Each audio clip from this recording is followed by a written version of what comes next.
बिस्मिल्लाहिर्रहमानिर्रहीम।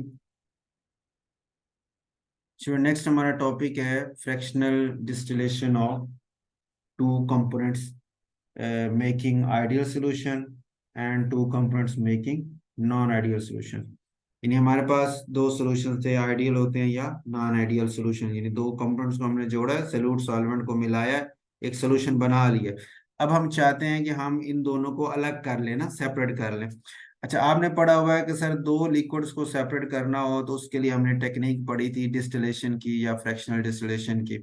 वो क्या करती है कि दो तीन लिक्विड जो इकट्ठे होते हैं तो जब आप हीट करते हैं तो इनमें से जिसका बॉइलिंग पॉइंट सबसे कम होता है वो पहले वेपर्स में कन्वर्ट होता है, और हम ऊपर कंडेंसर लगा के उसको अलग से इकट्ठा कर लेते हैं। यहाँ पे कंडेंसर भी इसने शो किए हुए हैं, ये जैसे ये नीचे फ्लास्क होती है, ये सिस्टम आप देख लें। नीचे फ्लास्क होती है जिसमें वो लिक्विड का मिक्सचर है, आप इसको हीट करते हैं। जिस लिक्विड का बॉइलिंग पॉइंट कम होगा वो पहले बॉयल होगा, पहले वेपर में बदल जाएगा, ठीक होगा। ये लेकिन मोर वोलेटाइल लिक्विड पहले ऊपर आएगा। तो वो जब ऊपर मूव करके आता है यहाँ पे, और ये थर्मामीटर हमें रीडिंग बता देता है कि भाई हाँ जी किस टेम्परेचर पे आप खड़े हुए हैं, आप और वेपर जो आ रहे हैं वो किस टेम्परेचर के हिसाब से आ रहे हैं। तो वो वेपर पास होके आते हैं यहाँ पे, ये आपका पास है इसका ना कंडेंसर इसे हम बोलते हैं, जिसमें हम ठंडा पानी नीचे से एंटर कर रहे होते हैं, ऊपर से ठंडा पानी आउट हो रहा होता है। तो जो वेपर्स आ रहे होते हैं उनको ये ठंडा पानी उनके गिर्द घूम घूम के उनको कूल डाउन करके दोबारा लिक्विड में बदल देता है, और लिक्विड में बदल के वो नीचे आगे मूव, लिक्विड में बदलने के बाद हमारे पास पहुंचते हैं तो हम उसको अलग फ्लास्क में इकट्ठा कर लेते हैं। तो इस तरह हम एक लिक्विड को दूसरे लिक्विड से सेपरेट कर लेते हैं। इस प्रोसेस को हम बोलते हैं डिस्टिलेशन का। अच्छा, फ्रैक्शनल डिस्टिलेशन क्या होती है कि अगर आप ये जो आपने ऊपर लगाया हुआ ये जो फ्लास्क के ऊपर एक ट्यूब सी लगा, इसे हम बोलते हैं फ्रैक्शनेटिंग कॉलम। फ्रैक्शनेटिंग कॉलम कब लगाते हैं कि जब दो तीन जो लिक्विड्स आपके पास हैं उनके बॉइलिंग पॉइंट्स में इतना ज्यादा फर्क नहीं है, करीब करीब हैं। तो फिर करीब करीब का मतलब ये है कि आप यहाँ पे फिर ऐसी चीज जैसे ग्लास बीड्स वगैरह ये इस तरह की चीजें यानी हर्डल्स दरमियान में रख दें, ताकि वेपर जो उड़ के आएंगे, तो जैसे पानी आपको पता है हाई टेम्परेचर पे इवापोरेट हो रहा होता है, बॉइलिंग पॉइंट तो उसका 100 है, लेकिन इवापोरेशन वो रूम टेम्परेचर पे भी कर रहा होता है। तो इसी तरह बाकी लिक्विड्स भी होते हैं कि अब वो जिस लिक्विड का बॉइलिंग पॉइंट था वो तो वेपर में जा ही रहा है, लेकिन जो लिक्विड जिनका बॉइलिंग पॉइंट नहीं है उसके मालिक्यूल्स भी एवापोरेट होके ऊपर जा रहे होते हैं। लेकिन ये फ्रैक्शनेटिक कॉलम में हर्डल्स की वजह से, क्योंकि जिसका बॉइलिंग पॉइंट है वो तो प्रॉपर एनर्जी लेके आ रहा है ना, तो वो उसके वेपर्स पास आउट होते जाते हैं, ऊपर जाते रहते हैं और निकल जाते हैं और कंडेंसर तक पहुंच जाते हैं। लेकिन दूसरे जो मालिक्यूल जो वैसे ही थोड़ी सी एनर्जी ली और उड़ पड़े हैं और हाँ, अपने बॉइलिंग पॉइंट में मौजूद नहीं है, तो उनके पास चूंकि प्रॉपर एनर्जी नहीं है, इस वजह से वो फिर जब ऊपर आते हैं टक्कर होती है उनकी, तो एनर्जी वो लूज करते हैं, तो लूज करने की वजह से वो दोबारा लिक्विड में बदल के नीचे वापस फ्लास्क में चले जाते हैं। तो फ्रैक्शनेटिंग कॉलम का फायदा ये होता है कि दो तीन लिक्विड जिनके बॉइलिंग पॉइंट करीब करीब हो उनको हम फ्रैक्शनेटिंग कॉलम लगा के करते हैं। और अगर बहुत ज्यादा लार्ज डिफरेंस हो तो फिर हम सिंपल डिस्टिलेशन भी कर लेते हैं, फ्रैक्शनेटिंग कॉलम की जरूरत नहीं पड़ती, लेकिन नॉर्मली ये यूज होता है। तो ये एक अपरेटस था डिस्टिलेशन के लिए, दो लिक्विड्स को अलग अलग करने के लिए। अब हमारे सामने भी मसला यही है कि भाई वो दो लिक्विड्स आपके पास थे, उनको हमने इकट्ठा किया एक सॉल्यूट सॉल्वेंट को, अब वो एक सोल्यूशन बन चुका है, अब मैं उनको अलग करना चाह रहा हूँ, तो कैसे करूँ। तो फिर हम उसे कहते हैं कि भाई दो बातें हैं, एक तुम्हारा आइडियल सोल्यूशन था, एक तुम्हारा नॉन आइडियल सोल्यूशन था। जो आइडियल सोल्यूशन है उसके सेपरेट होने का तरीका और है, उसका बिहेवियर डिफरेंट है, और जो नॉन आइडियल सॉल्यूशंस होते हैं उनका बिहेवियर डिफरेंट है, ठीक हो गया। अब पहले हम बात करते हैं आइडियल सॉल्यूशंस की कि वो कैसे सेपरेट होंगे अगर फ्रैक्शनल डिस्टिलेशन से हम उनको करना चाहें। फिर हम बात करेंगे नॉन आइडियल सॉल्यूशन पे जाएंगे, ठीक हो गया। तो पहले ये आपने बता दिया फ्रैक्शनल डिस्टिलेशन का प्रोसेस होता क्या है, फिर आपने एग्जांपल ले ली कि दो कंपोनेंट्स मेरे पास ए और बी हैं, जो यहाँ पे मौजूद हैं। एक ऊपर वाला कर्व जो उनके वेपर को शो कर रहा है, और नीचे वाला कर्व जो है वो उनकी लिक्विड की फॉर्म को शो कर रहा है। ये उस दिन आपको याद होगा हमने क्लास में भी ये वाला ग्राफ डिस्कस किया था कि लोअर जो कर्व है वो लिक्विड फॉर्म है। फेज इक्विलिब्रियम के हवाले से हमने बात की हुई है कि फेज इक्विलिब्रियम वाले चैप्टर में डिस्कस किया था कि खास टेम्परेचर यानी इस ये जो कर्व वेपर वाला, इससे ऊपर आप किसी भी टेम्परेचर पे खड़े होंगे तो आप सिर्फ वेपर फेज में हैं, और ये लिक्विड वाले कर्व से नीचे आप किसी भी टेम्परेचर पे खड़े होंगे तो आप लिक्विड फॉर्म में हैं, ठीक हो गया। लिक्विड फेज में, और इन इन दोनों कर्व्स के दरमियान में आप लिक्विड और वेपर दोनों के साथ इकट्ठे मौजूद हैं। तो इस वक्त सपोज करें हमारे पास दो कंपोनेंट हैं, ए और बी हैं। ए कंपोनेंट यहाँ पे आपका जो है वो कम वोलाटाइल है, और बी जो है वो ज्यादा वोलाटाइल दिया हुआ है इसने। ठीक होगा। सॉरी, बी जो है वो कम वोलाटाइल है और ए वाला जो है वो ज्यादा वोलाटाइल है। वही जो ग्राफ पिछले वाला था वही वाला है। अच्छा, उसमें और इसमें फर्क क्या है, ये एक ग्राफ हमने ड्रा किया था। इसमें हमने लिया था वेपर प्रेशर को और नीचे कंपोजिशन को, ये वाला, कि वाई एक्सिस पे आपका वेपर प्रेशर था और एक्स एक्सिस पे आपका मोल फ्रैक्शन थी। अच्छा, जिसका वेपर प्रेशर ज्यादा हो, यानी वोलेटाइल ज्यादा हो, तो आपसे पूछा जाए कि उसका बॉइलिंग पॉइंट क्या होगा, आप कहेंगे सर उसका बॉइलिंग पॉइंट कम होगा, क्योंकि वो वोलेटाइल है, वेपर प्रेशर उसका ज्यादा है। तो इसका मतलब जब आप हीट करेंगे तो उसका एक्सटर्नल प्रेशर के बराबर वेपर प्रेशर जल्दी हो जाएगा, और वो चीज जल्दी बॉयल कर जाएगी। आपने पढ़ा है कि कोई भी लिक्विड बॉयल उस वक्त करता है जब उसके वेपर का प्रेशर एटमॉस्फेरिक प्रेशर या एक्सटर्नल प्रेशर के बराबर हो जाए। अगर एक्सटर्नल प्रेशर आपका 1 atm में 760 टॉर है, और आपका जो सब्सटेंस है उसका वेपर प्रेशर सपोज करें कि 500 टॉर है, तो 500 और 700 760 टॉर में 260 का सिर्फ डिफरेंस है। तो आप थोड़े सा हीट करेंगे तो बड़ी जल्दी वो 760 पे पहुंच जाएगा उसके वेपर्स का प्रेशर, और वो चीज बॉयल कर जाएगी। तो यानी बॉइलिंग पॉइंट उसका कम होगा, लो टेम्परेचर पे वो बॉयल कर जाएगा। लेकिन ये जैसे बी यहाँ पे मौजूद है जिसका वेपर प्रेशर बहुत कम है, सपोज करें ये 50 इसका वेपर प्रेशर है, इस वक्त 50 टॉर है, और इसको आपने 760 तक लेके जाना है, तो आपको बहुत ज्यादा हीट देनी पड़ेगी। फिर जाके ये 760 के बराबर होगा, तो हाई टेम्परेचर पे जाके ये बॉइलिंग शुरू करेगा। ठीक होगा। तो यही ग्राफ, यही पॉइंट उसने वहां लिया कि वो कंपोनेंट जिसका वेपर प्रेशर ज्यादा हो उसका बॉइलिंग पॉइंट कम होता है, और जिसका वेपर प्रेशर कम हो उसका बॉइलिंग पॉइंट ज्यादा होता है। तो ये ग्राफ आपके पास है कंपोजिशन और वेपर प्रेशर के दरमियान, और अगला जो ग्राफ है वो हमने ड्रा किया है कंपोजिशन और बॉइलिंग पॉइंट यानी टेम्परेचर के दरमियान। ठीक होगा, क्योंकि हमने डिस्टिलेशन करनी है ना, तो फ्रैक्शनल डिस्टिलेशन में तो हमें टेम्परेचर रिक्वायर होता है भी, कितने टेम्परेचर पे कौन सा कंपोनेंट हमें मिलेगा, कितने पे कौन सा मिलेगा। तो इसलिए फिर यहाँ हमने ग्राफ को टेम्परेचर के साथ शिफ्ट कर लिया। अच्छा, इस टेम्परेचर में और नीचे आपके पास कंपोजिशन, ये कंपोजिशन, ये टेम्परेचर का ग्राफ हो गया। अच्छा, इसमें अब वो वही कंपोनेंट जो ए कम ज्यादा वोलेटाइल था उसका बॉइलिंग पॉइंट कम होने की वजह से पॉइंट उसका नीचे आ रहा है, और वो बी जो कम वोलेटाइल था उसका बॉइलिंग पॉइंट ज्यादा होने की वजह से उसका पॉइंट ये ऊपर हाई टेम्परेचर पे शो हो रहा है। ठीक हो गई। और ये कर्व आपके पास दो कर्व्स भी बने हुए हैं, एक वेपर का कर्व है और एक लिक्विड वाला कर्व है ना। लिक्विड वाला कर्व लो टेम्परेचर पे होगा और हाई टेम्परेचर पे ज्यादा तो आपका लिक्विड वेपर में कन्वर्ट होने की सलाहियत रखता है। तो ये वेपर वाला कर्व ऊपर है, लिक्विड वाला कर्व नीचे। ये तो बात होगी आपका ये ग्राफ बता क्या रहा है ना, है क्या चीज है ना, यही उसने यहाँ ऊपर ये सारी डिस्कशन ना, ये ग्राफिकल एक्सप्लेनेशन की पहले पैराग्राफ में यही बात की है। अब आगे उसने इसको यहाँ एंड तक एक्सप्लेन किया है कि आप इनको सेपरेट जो करेंगे तो वो कैसे करेंगे। ठीक हो गया। अब उसके हवाले से आपने ग्राफ को जरा तवज्जो से देखना है, उसी को आप अपनी वर्डिंग में एक्सप्लेन कर देंगे तो हमारी बात पूरी हो जाएगी। जरूरी नहीं है कि जो उसने जैसे एक्सप्लेन किया आप सारे का सारा वही पॉइंट्स लिखें, आप अपने अंदाज से भी लिख सकते हैं। सपोज करें कि मैं इस वक्त खड़ा हूं, ये कंपोजिशन मेरे पास है। ठीक है, ये T1 टेम्परेचर पे मैं खड़ा हूँ। T1 टेम्परेचर पे जो लिक्विड मेरे पास है उसकी कंपोजिशन है ये X1, यानी पॉइंट सपोज करें ये 0.2 और 0.8 वाली मिसाल ले लें। ठीक हो गया, ये 0.2 है और 0.8 है।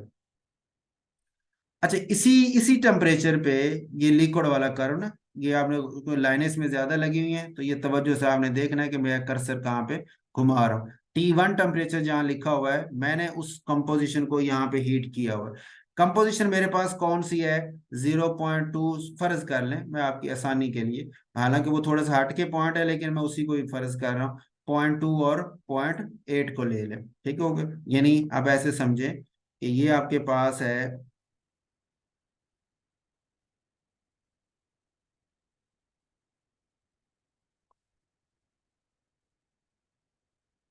ये मेरे पास बीकर है जिसमें ए और बी दो कंपोनेंट मौजूद है। ठीक है, और वहां पे ए कितना है जी, ए ऊपर वाला ए है ना, ए 0.2 है और बी 0.8 है।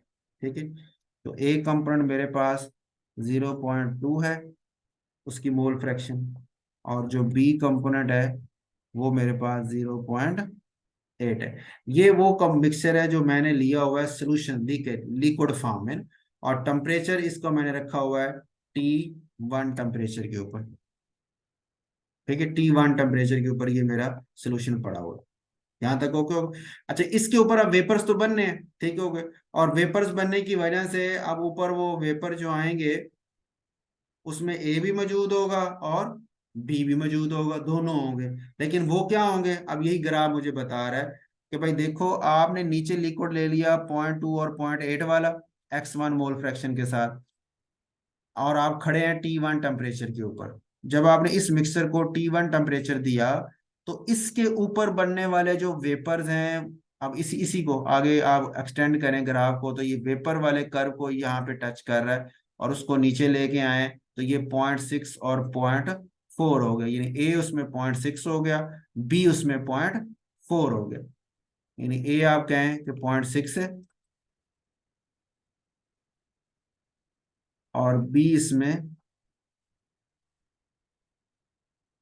0.4 है। ए 0.6 हो गया, बी 0.4 हो गया। ये कौन है, ये वेपर्स है। ये ऊपर जो बात हो रही है किसकी हो रही है, ये वेपर्स की हो रही है, और नीचे वाला ये लिक्विड है, ऊपर ये वेपर्स है। मैं यहाँ लिख भी देता हूँ ताकि आप कंफ्यूज ना हो। ये वेपर्स हैं और ये नीचे हमारे पास उसकी लिक्विड वाली कंपोजिशन मौजूद है। यहाँ तक ठीक हो गई। अब नेक्स्ट मैंने क्या किया, क्योंकि मैंने तो सेपरेशन करनी है ना, तो मैंने क्या किया कि यही जो ऊपर मेरे पास मौजूद था मिक्सर, यानी वेपर जो मौजूद थे 0.6 और 0.4 के साथ, इनको मैंने उठाया। ठीक है, और इनको मैं ले आया हूँ नीचे, ठंडा किया, ठंडा करके उनको मैंने लिक्विड फॉर्म में कन्वर्ट कर लिया, वेपर्स को। इस लिक्विड 0.2 और 0.8 लिक्विड के ऊपर जो वेपर बने थे, उन वेपर्स को ठंडा करके लिक्विड फॉर्म में ले आया। जब मैंने ठंडा किया तो किस टेम्परेचर पे मुझे आना पड़ा, उस टेम्परेचर को हमने नाम दे दिया है T2 का। ठीक है, अब आप ये देखें ना ग्राफ में भी कि ये देख, ये x1 मेरे पास था 0.2 0.8, T1 टेम्परेचर पे मैं खड़ा हुआ था। जब मैंने उसको ठंडा किया, यानी उसी उसी उसी टेम्परेचर पे जो वेपर मौजूद थे उसकी कंपोजिशन थी 0.6 और 0.4। फिर मैंने उन 0.6 0.4 को उतार के ठंडा किया, लिक्विड फॉर्म में ले आऊं। जब लिक्विड कर्व में उनको उसी कंपोजिशन को लेके आऊं तो उस वक्त टेम्परेचर कितना है, T2। यानी T2 टेम्परेचर पे मैं जब उस T1 से T2 ठंडा करता हूं, तो ये जो वेपर थे 0.6 0.4 कंपोजिशन वाले, वो इस लिक्विड कर्व के ऊपर पहुंच जाते हैं, यानी वो लिक्विड में बदल जाते हैं। ठीक हो गया।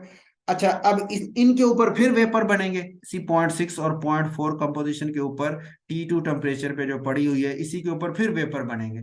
ठीक है, और वो किसके होंगे भी दोबारा, अब इसी पे आप देखें ग्राफ को आगे देखें, तो T2 पे ऊपर ही जो यही आगे मूव करेगा, कर्व वाले को टच करेगा, तो वो वाली कंपोजिशन है 0.9 और 0.1 की। मतलब ए 0.9 हो गया और बी 0.1 हो गया, यानी ए आपके पास 0.9 आ गया, और जो बी आपके पास है वो 0.1 हो गया। ठीक हो गया, वे उसके ऊपर जो वेपर बनेंगे। अब एक चक्कर इसको और इसी तरह इसको कंडेंस करें, ये दोबारा लिक्विड फॉर्म में लेंगे, इसके ऊपर जो वेपर बनेंगे उसको आप देखेंगे तो जरा अंदाजा लगाया ना कि देखिए ए यहाँ कम था, बी ज्यादा था, लेकिन वेपर में ए ज्यादा था, बी कम था। फिर जब उन वेपर को ठंडा करके लिक्विड मैंने बना लिया, तो उसके ऊपर जो वेपर बने उसमें ए और ज्यादा हो गया, बी और कम हो गया। इसी तरह इसको एक और चक्कर में दूंगा, यानी 0.9 और 0.1 को ठंडा करके लिक्विड फॉर्म में लेके आऊंगा, फिर उसके ऊपर वेपर जब चेक करूंगा उसमें ए और ज्यादा होगा, बी और कम होगा। तो यही 3 4 दफा करूंगा तो एक टाइम आएगा कि मेरे पास 100% ए आ जाएगा, यानी मैं इस आखिरी पॉइंट तक पहुंच जाऊंगा। देखे ना, यहां से मैं चला था x1 से चला था T1 टेम्परेचर के साथ, तो वेपर के साथ मैं यहाँ पहुंचा, फिर इसको लिक्विड फॉर्म में बदला तो T2 टेम्परेचर के ऊपर वेपर फॉर्म में मैं यहाँ पर पहुंचा, इसको ठंडा करूंगा तो T3 टेम्परेचर पे पहुंच जाऊंगा। T3 के ऊपर जो वेपर को अगर आप इस तरह आगे एक्सटेंड करें तो वो बिल्कुल ये 100% के बिल्कुल पास पास ये आके टच कर रहे होते हैं। तो यानी एक चक्कर और मैं दूंगा तो मुझे 100% ए कंपोनेंट मिल जाएगा और बी कंपोनेंट अलग हो जाएगा, तो ए और बी दोनों अलग अलग हो जाएंगे। ठीक होगा। तो ये जो तरीका है फ्रैक्शनल डिस्टिलेशन के थ्रू हम एक दो कंपोनेंट को अलग अलग कर सकते हैं। ये कौन से हैं? ये आइडियल सोल्यूशन वाले की बात हो रही कि जो कंपोनेंट्स आपस में आइडियल सोल्यूशन बनाते हैं वो रोड्स लॉ को फॉलो करते हैं। उनका ग्राफ जब वो वेपर प्रेशर के साथ आप ड्रा करते हैं तो एक स्ट्रेट लाइन आता है, और उसी को जब आप टेम्परेचर के साथ ड्रा करते हैं तो इस तरह के कर्व वेपर और लिक्विड के कर्व बनते हैं, और हम इस तरह कंपोजिशन को चलाते चलाते एक को दूसरे से 100% सेपरेट कर लेते हैं। जहां तक ओके हो गई, ये बात हमारी हो गई आइडियल सोल्यूशन। यही बातें इसने नीचे वर्डिंग में एक्सप्लेन की हैं, आप इसी को एक्सप्लेन कर देंगे तो ये आपका लॉन्ग क्वेश्चन मुकम्मल हो जाता है।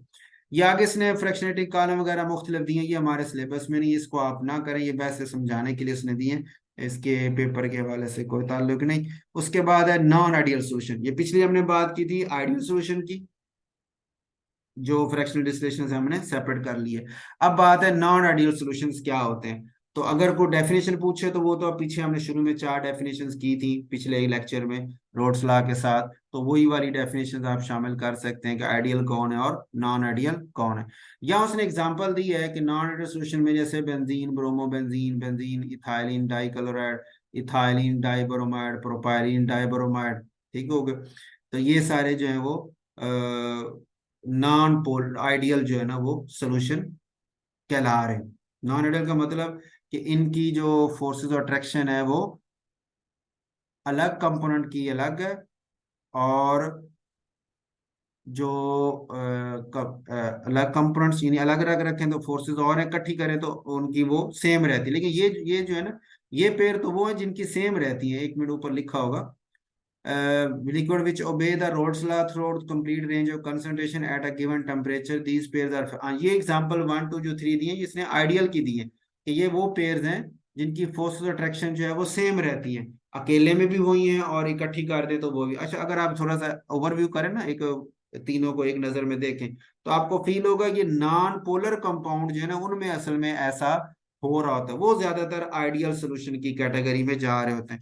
जो पोलर कंपाउंड्स होते हैं उनमें ये चांसेस कम होते हैं आइडियल वाले, और नॉन आइडियल की तरफ चले जाते हैं। क्योंकि देखे ना, नॉन पोलर जो कंपाउंड में होती हैं लंदन फोर्सेस, ठीक हो गए। अब London forces round about her जगह मालिकूल में वो वीक फोर्सेस होती हैं और वो राउंड अबाउट ही होती है कि उतना ज्यादा फर्क उसमें नहीं आ रहा होता, ठीक हो गए। लेकिन जब आप बात करते हैं पोलर मालिकूल की तो एक के पास हाइड्रोजन बॉन्डिंग है, वो और अंदाज की फोर्स है, एक के पास डायपोटाइबल फोर्सेस है, वो और अंदाज की फोर्स है।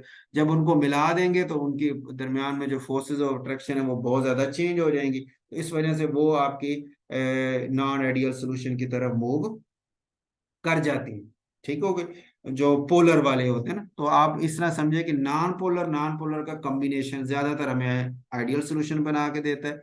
लेकिन एक पोलर हो दूसरा नॉन पोलर हो या दोनों ही पोलर हो तो उस केस में हमें फिर नॉन आइडियल सोल्यूशन की तरफ वो ले जाते हैं। तो या उसने कहा जी कुछ तो ये बात होगी, कुछ सोल्यूशन हमारे आइडियल होंगे, कुछ ऐसे हैं जो रॉड्स लॉ को बे नहीं करते, उनको हम नॉन आइडियल सॉल्यूशंस का नाम देते हैं। उसमें दो तीन कैटेगरीज हैं।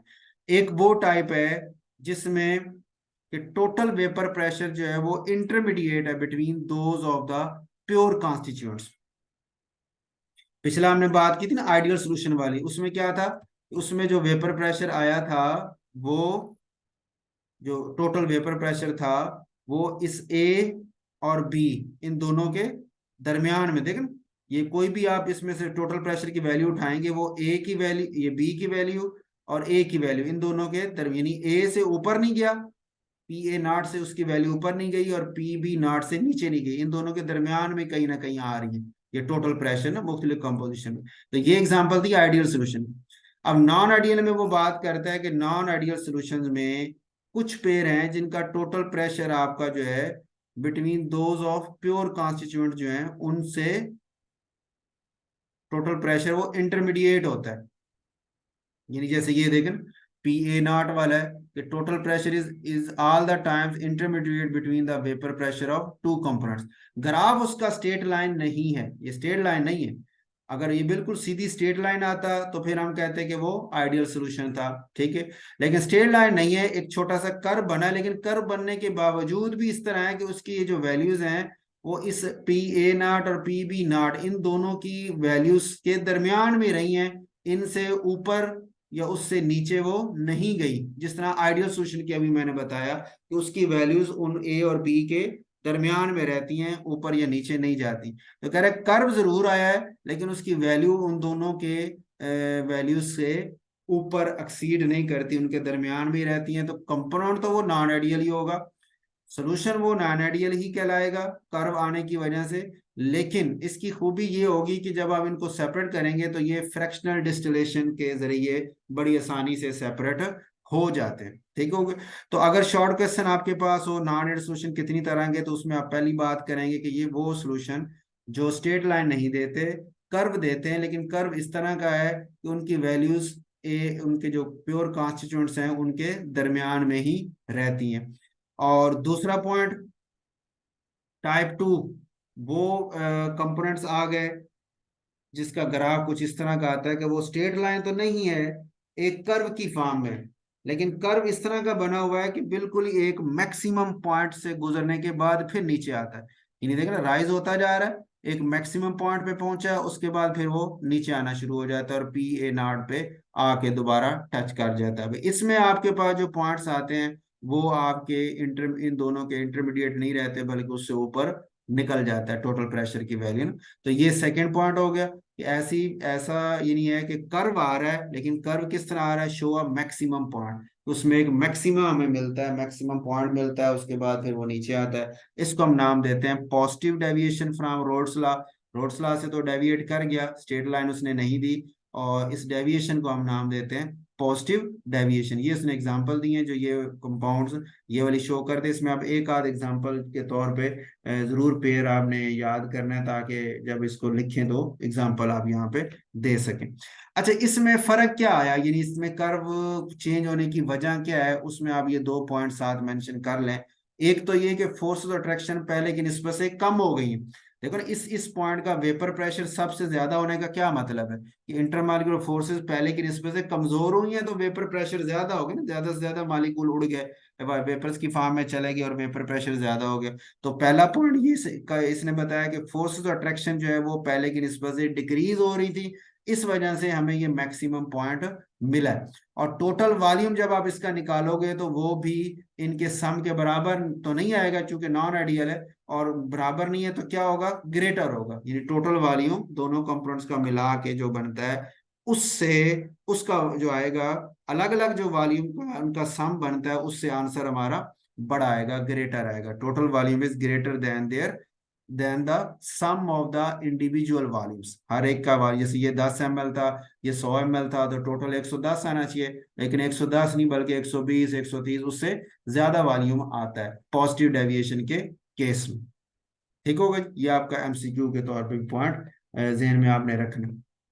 दूसरी टाइप हमारे पास है जी थर्ड टाइप, ये टाइप टू होगी। तीसरी टाइप नॉन आइडियल सॉल्यूशंस की वो है कि जिसमें कर्व स्ट्रेट लाइन नहीं आती, एक कर्व ही आता है, लेकिन कर्व इस तरह आता है कि एक मिनिमम पॉइंट से गुजरने के बाद फिर वो यहाँ पहुंचता है। तो मिनिमम के साथ जो आ रहा है उसको हम नाम देते हैं नेगेटिव। पिछले को हमने पॉजिटिव डेविएशन कहा था, इसको हम बोलते हैं नेगेटिव डेविएशन, जो यहाँ लिखा नहीं है।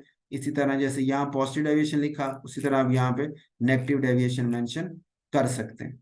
ठीक हो गए, तो ये उसका ग्राफ इस फ्रेम में आ जाता है। अच्छा, इसकी क्या वजह हो सकती है, बिल्कुल उसी पॉइंट पे जैसे अभी हमने उसकी बात की, इसकी भी लिख सकते हैं। इस केस में फोर्सेस अट्रैक्शन जो है वो बढ़ना शुरू होगी, उस केस में कम हुई थी, इसमें बढ़ना शुरू होंगी, तो बढ़ने की वजह से वेपर प्रेशर जो है वो कम हो गया।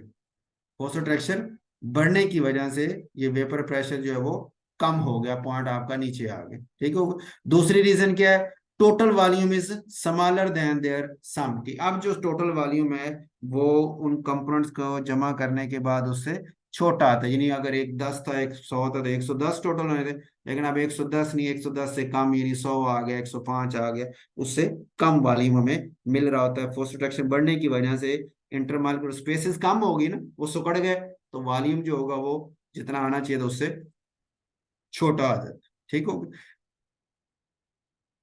तो ये आपके पास आ गई तीन टाइप्स। अगर शॉर्ट क्वेश्चन हो कि नॉन आइडियल सॉल्यूशंस क्या होते हैं, तो आप कहेंगे जो रोड्स लॉ को ओबे नहीं करते वो नॉन आइडियल सॉल्यूशन। ठीक हो गया। अच्छा, फिर अगला पॉइंट वो कहेगा टाइप्स बता दें, तो आपने टाइप 1 बतानी है कि स्ट्रेट लाइन नहीं है, कर्व है, लेकिन कर्व इस तरह है कि जितने पॉइंट्स हैं वो इंडिविजुअल वेपर प्रेशर्स के दरमियान में ही रहते हैं। और दूसरा टाइप वो है कि जिसमें एक मैक्सिमम पॉइंट के साथ कर्व आता है। और तीसरी टाइप वो जिसमें एक मिनिमम पॉइंट के साथ कर्व आता है।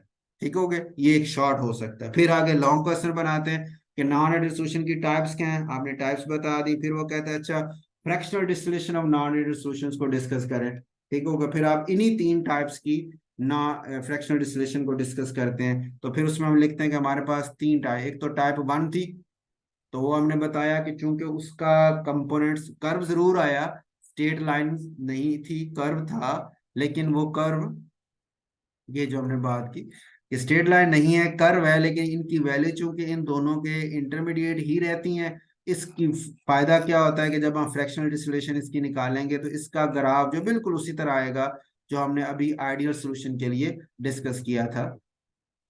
यानी ये इस तरह का वेपर और लिक्विड का कर्व आएगा। एक तरफ से आप शुरू होंगे तो करते करते आपको एक कंपोनेंट प्योर फॉर्म में मिल ही जाता है। इसमें हम एक कंपोनेंट को दूसरे कंपोनेंट से सेपरेट कर लेते हैं। ये टाइप 1, इसको हम नाम देते हैं जियोट्रॉपिक मिक्सचर।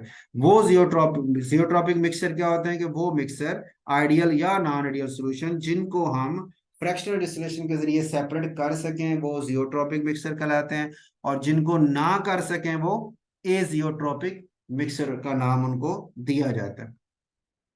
ठीक हो गई। अब दूसरी जो टाइप 2 और टाइप 3 जो पीछे बची है, इनको हम नाम देते हैं एजियोट्रॉपिक मिक्सर के। फ्रैक्शनल डिस्टिलेशन के जरिए हम इनको 100% सेपरेट नहीं कर सकते। क्यों नहीं कर सकते? कि इसका जब हम ग्राफ बनाते हैं किस किस के दरमियान, टेम्परेचर के दरमियान और मोल फ्रैक्शन के दरमियान। ठीक है। अब आपने इसको कंपैरिजन सामने रखना है कि आपके पास ये ग्राफ था ना इस तरह, ये देखिए ये वाला। अब इसी को मैं सामने रख के आपको बता रहा हूँ कि उसका, जिसका पी ए नॉट का वेपर प्रेशर ज्यादा था, उसका बॉइलिंग पॉइंट ए वाले का कम हो गया। और बी वाला जिसका वेपर प्रेशर कम था, उसका बॉइलिंग पॉइंट ज्यादा हो गया। ठीक हो गया।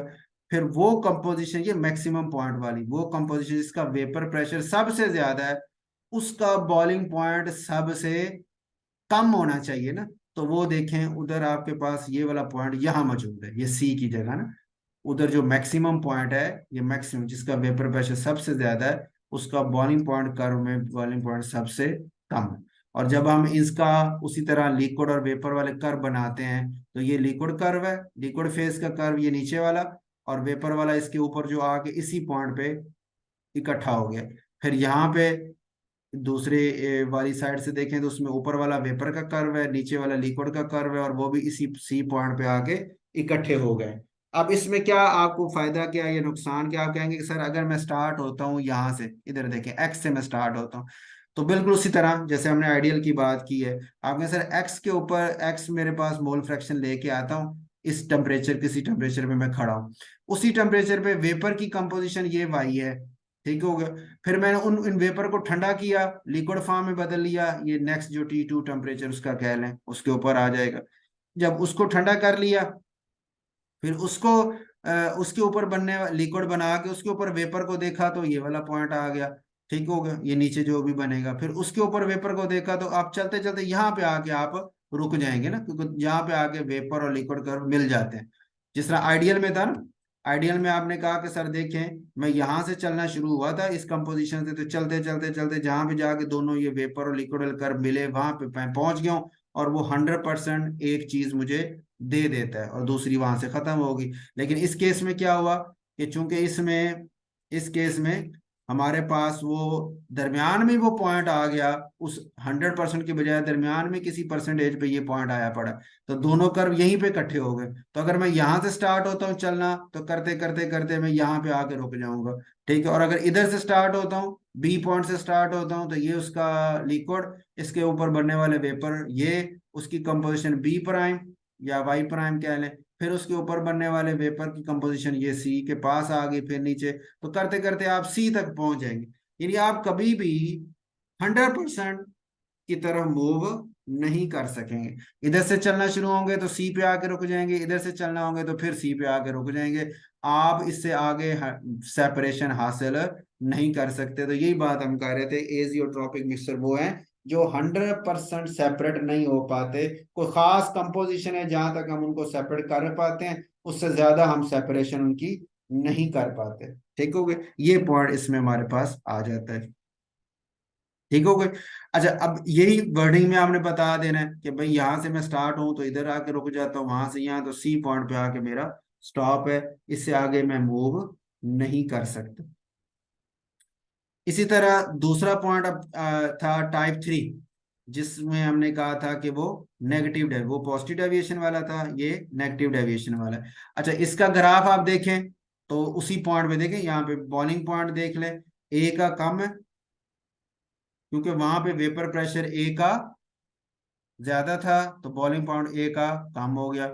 इस तरह वेपर प्रेशर बी का कम था, तो बॉइलिंग पॉइंट उसका ज्यादा हो गया। और उनमें दरमियान में जो मिनिमम था पॉइंट, ये मिनिमम पॉइंट ये वाला, अब देखिए मिनिमम पॉइंट का वेपर प्रेशर सबसे कम है, तो इसका बॉइलिंग पॉइंट सबसे ज्यादा होना चाहिए, तो इसलिए ये वाला पॉइंट आपको टॉप पे मिलेगा। ये वाला, ये डी पॉइंट उसी का ही है। ठीक हो गया। अब जरा इसको अगर अंदाजा लगाएं तो आप कहेंगे सर अगर मैं यहाँ से स्टार्ट होता हूँ इस एक्स वाले से, तो चलते चलते मैं इस तरह मूव करता हूँगा, ये मुझे कर्व यहाँ से, यानी एक्स से स्टार्ट होगा ये वाला कर्व, वहां से वेपर फॉर्म में ये, फिर वहां से लेके चलूंगा तो यहाँ, ये चलते चलते मैं यहाँ 100% बी तक चला जाऊंगा। लेकिन ये डी पॉइंट से इधर इधर अगर शुरू करूंगा तो मैं 100% बी हासिल कर सकता हूँ। और अगर डी कंपोजिशन से इधर इधर कहीं से शुरू करूंगा तो मैं 100% ए तक आहिस्ता आहिस्ता चला जाऊंगा। नहीं देखिए, बी से शुरू किया, ये लिक्विड फॉर्म, इसके ऊपर बनने वाले वेपर ये हो गए, वेपर को ठंडा किया, लिक्विड में लाया, उसके ऊपर बनने वाले वेपर ये हो गए, तो ये चलते चलते मैं यहाँ तक पहुंच जाऊंगा। तो इसका मतलब डी कंपोजिशन जो भी है, इसकी लेफ्ट साइड पे हूँ तो 100% बी तक चला जाऊंगा, इसकी राइट साइड पे हूँ तो 100% ए तक चला जाऊंगा। दूसरी साइड पे मैं मूव नहीं कर सकता, यानी इस साइड पे मैं खड़ा हूँ, ये राइट साइड पे, और मैं कहूँ कि 100% मैं यहाँ से बी हासिल कर लूँ, नहीं, ए ले सकता हूँ, बी नहीं मिलेगा मुझे। और इसी तरह अगर मैं इस साइड पे खड़ा हूँ तो बी ले सकता हूँ, ए मुझे नहीं मिलेगा। तो ये इसमें यानी मिनिमम पॉइंट का ये आपके पास आ जाता है। इसके अलावा इसमें हमने दो बातें और एडिशनली आपने जरूर लिखनी है, वो क्या, कि ये जो कंपोजिशन डी थी या यहाँ पे ये कंपोजिशन जो सी है जो दरमियान में आ रही है, ये कंपोजिशन किस किस पे डिपेंड कर रही है ना, उसके हवाले से एक दो बातें आपने जरूर लिखनी है। कि ये जो मैक्सिमम सेपरेबल कंपोजिशन है, जो मैक्सिमम आप सेपरेट कर सकते हैं इसमें से ना, सेपरेटेबल, यानी ये सी वाली थी जो हम सेपरेट कर सकते हैं इधर से जहाँ, इस तरह उसमें भी था। तो ये डिपेंड करती है एक तो नेचर ऑफ कंपोनेंट्स पे, कि हर कंपोनेंट की ये कंपोजिशन मुख्तलिफ होती है, यानी हर एक का ग्राफ ये जो बनता है मैक्सिमम मिनिमम तो है, लेकिन हर एक का मैक्सिमम मिनिमम मुख्तलिफ पोजीशंस के ऊपर बनता है, सबका सेम नहीं होता। तो वो कौन सी कंपोजिशन होगी जिसके ऊपर मैक्सिमा या मिनिमम बनेगा, ये डिपेंड करता है कि आपके कंपोनेंट्स की नेचर क्या है। दूसरा, एक्सटर्नल प्रेशर पे भी, क्योंकि एक्सटर्नल प्रेशर चेंज करेंगे तो ये बॉइलिंग पॉइंट सारे चेंज हो जाएंगे। बॉइलिंग पॉइंट की बेस पे तो सारा ये ग्राफ बना पड़ा है, तो बॉइलिंग पॉइंट चेंज होंगे, उनकी लिक्विड फेज उनकी वेपर फेज वाले कर्व भी बदल जाएंगे, तो ये जो कंपोजिशन है वो यहाँ नहीं रहेगी, हो सकता है ये इधर मूव कर जाए, हो सकता है ये इधर मूव कर जाए। तो इसका मतलब ये है कि अगर कोई कहे कि आपको कि भी मेरे पास है तो non ideal solution, azeotropic mixture है, लेकिन मैं उसकी जो कंपोजिशन है उसको मैक्सिमम सेपरेशन तक ले जाना चाहता हूं, तो क्या करूं, तो आप कहेंगे सर आप उसको ना प्रेशर, एक्सटर्नल प्रेशर को इस तरह चेंज करें ताकि आप एक जैसे इसका मैं फॉर एग्जांपल एक्सटर्नल प्रेशर को मैं बढ़ाता हूं, तो बढ़ाने से ये वाला जो पॉइंट है सी वाला वो इधर ए की तरफ जाना शुरू हो जाता है, तो इसका मतलब मैं मैक्सिमम सेपरेशन की तरफ जाता जा रहा हूँ, कि ए जो है और बी आप ए के करीब होते जा रहे हैं ना, ए के पास जितने मैक्सिमम जा रहे, इसी तरह या अगर उसका प्रेशर बढ़ाने से वो इधर मूव करता है तो आप फिर बी की तरफ जाते जा रहे हैं। तो यानी इस तरह करके आप उसको मूव करके मैक्सिमम सेपरेशन वाली जो ये कंपोजिशन है वो हासिल कर सकते। ठीक हो गई। तो इसमें एक पॉइंट इन्होंने यहाँ बुक में भी आपके लिखा हुआ है, वो भी मैं आपको पढ़ के दिखाता हूँ, जो आपने इस पॉइंट सारे डिस्कशन के बाद है ना जरूर लास्ट में मेंशन करना है। वो ये सम इंपॉर्टेंट एजियोट्रॉपिक मिक्सचर की उसने एग्जांपल दी है, मुख्तलिफ सारी करने की जरूरत नहीं है। पॉजिटिव डेविएशन वालों की एक आध कर ले, नेगेटिव डेविएशन वालों की एक आध उसमें आप एग्जांपल जो है वो काफी है। अच्छा, जुमला यहाँ जो लिखा है, जो भी मैंने आपको बताया कि जो बॉइलिंग, जो बॉयल तो कांस्टेंट टेम्परेचर पे ही कर रहे हैं, लेकिन इनको हम प्योर कंपाउंड नहीं कह सकते, एक पॉइंट। और दूसरा पॉइंट कि ये इनके जो बॉइलिंग पॉइंट है वो और इनकी कंपोजिशन, ये दोनों के दोनों प्रेशर के चेंज करने से बदल जाती है। जो भी मैंने जुमला आपको दिखाया कि कंपोजिशन के चेंज करने से इन्हें कंपोजिशन जो चेंज अगर करना चाह रहे हैं आप, तो एक्सटर्नल प्रेशर जो है उसको आप चेंज करें तो उसके हिसाब से ही आपके इनकी वैल्यूज भी बदल जाती हैं। अच्छा, ये जो जुमला ऊपर उसने लिखा है, ये भी एक अलग से शॉर्ट क्वेश्चन बनाया जा सकता है कि ये जो एजियोट्रॉपिक मिक्सचर है इसको क्या हम एक कंपाउंड कह सकते हैं, क्योंकि वो एक कांस्टेंट बॉइलिंग पॉइंट से बॉयल हो रहा है ना। ये जो पॉइंट है, इस पॉइंट पे आके उसके आगे वो कॉन्स्टेंटली वो इसी पे बॉयल होगा, क्योंकि उसके ऊपर वेपर, वेपर की कंपोजिशन और लिक्विड दोनों की कंपोजिशन क्या हो गई है, दोनों कर्व मिल गए ना यहाँ पे। मिलने का मतलब दोनों की कंपोजिशन सेम हो गई है, वेपर में भी वही है और नीचे लिक्विड में भी वही कंपोजिशन सेम है। क्या मतलब कि जैसे ये देखें ना, ये वाला अगर आपके पास मैं इसे मिक्सचर पे पहुंचा चुका हूँ, ये मेरे पास सपोज करें कि मैं उस मैक्सिमम सेपरेशन पे पहुंच चुका हूँ जहाँ पे A.6 है तो B.4 है, तो वो कहता है जो ऊपर भी, ऊपर वाली जो वेपर, ये लिक्विड फेज है, तो ऊपर जो वेपर फेज होगी वो उसमें भी कंपोजिशन सेम यही रह रही होगी, लिक्विड में भी यही, वेपर में भी यही।